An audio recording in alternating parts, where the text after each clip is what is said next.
Today I messed up by volunteering to drive my professor to the airport. Posted by you/viewwish311. So, I'm a political science major at my college, and honestly, it is a lot harder than I expected. I love my major so much and hope to pursue law one day, but this semester, in particular, has bogged me down. My international relations class is what's really kicking me. The professor loves to favor her students who are in the student club that she advises and actively dismisses anyone who is not a part of it and not interested in joining. This is reflected in my grades and those of other students.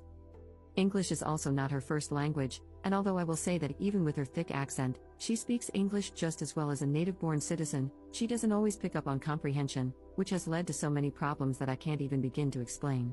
Trust me, I've tried complaining about it to no avail. Anyway, I found out that we would be having our final in 2 days when I was expecting it to be during the actual finals week, and she did not mention it before. I freaked out, thinking I was going to flunk because even though I know the material, I know she'll grade me poorly because she flat out doesn't like me. Well, here's where I messed up. We were having class today, and as I was having a panic attack, my ears perked up. She asked if anyone could take her to the airport next Tuesday, and if they could, she would pay them $50. I looked around, waiting for someone to offer, but no one did. I sort of felt bad because, even though she has been downright rude to me, it makes me sad to think this is the first year she is spending without her husband, who died last semester. She was taken aback when I volunteered, but she gave me her phone number and address at the end of class. I told her, extremely confidently, that she didn't need to pay me $50 because it really wasn't that far to drive for me.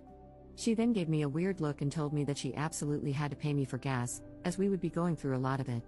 I replied that our city's airport wasn't that far and that it really wasn't any bother. She then raised an eyebrow and gave me her signature condescending look before informing me that she was going to the ATL airport, which, at best, is 2.5 hours away from me according to Apple Maps' estimated time for that date. However, I've heard Atlanta traffic is horrible, so it's probably going to be 3 hours. I do have a final that Tuesday at 1 p.m. However, I informed her of this and warned her that it could make me late and that she might want to find someone else. But it's a blow-off class, and his final is supposedly only about 30 minutes long. Plus, she lives close. I also haven't factored in whether or not she is traveling internationally, which, judging by her painfully thick Italian accent, she probably is. I haven't heard much from her about any family living in the States with her. If so, I assume she needs to be there 3 hours early, and from my best estimates, if I leave at 1:30 and don't get slammed by traffic, I could get her there by 4 for a 7 p.m. flight. I've also been thinking about asking my blow-off professor if I can take his exam earlier because of this obligation. We'll see about that. I'm sticking to my guns. My boyfriend and friends said this was crazy of me to do, but I absolutely hate flaking on people, especially when she's my mom's age. Even if they're nothing alike, it still breaks my heart to think about my mom being alone with only a little dog for company, with no one to drive her to the airport and no second income to help pay for an Uber or another person to accompany her on her journey. I have a few things I need to do first, which include cleaning and scrubbing my car to get rid of any weed smell because it's been so cold outside, and unfortunately, my car has taken the brunt of my stress from this class. I also need to get my oil changed because I'm over 1,000 miles past when my car light went on, and I'm not trying to have my car explode on the road and die with this woman. Lastly, I need to brainstorm some topics to talk about with her because I am determined to be best friends with her by the end of this since I will undoubtedly have more courses with her in the future. Sorry, I know that's a lot. I doubt anyone took the time to read all of this, but if you're giving advice or commentary, don't try to convince me to back out of this. I don't have a good enough reason not to do it, and I am not the kind of person to go back on my word. Update 1 month later. I don't know if anyone cares for an update, but since I had as many comments as I did upvotes, and the majority of those comments were screaming and begging me not to go through with this plan, I think you guys might like to hear that it was a success. Here are some answers to your questions. No one died. She did not smell the weed in my car. We even had a conversation about the legalization of cannabis to the extent that I don't think she suspected me of being a user at all. Yes, it was to the international airport. Yes, my GPS messed up a million times. We do go to a smaller school where professors are encouraged, and even hired or fired, based on whether or not they do a good enough job of fostering student-professor relationships. She did offer me more money even after I dropped her off. I told her no, and she said she would give me a gift from Italy. Basically, that day I accidentally said yes to driving my Italian professor to an airport 2.5 hours away from us. I took my weed out of my car and into my apartment, and I aired out my car for not 1 but 4 days with the windows down.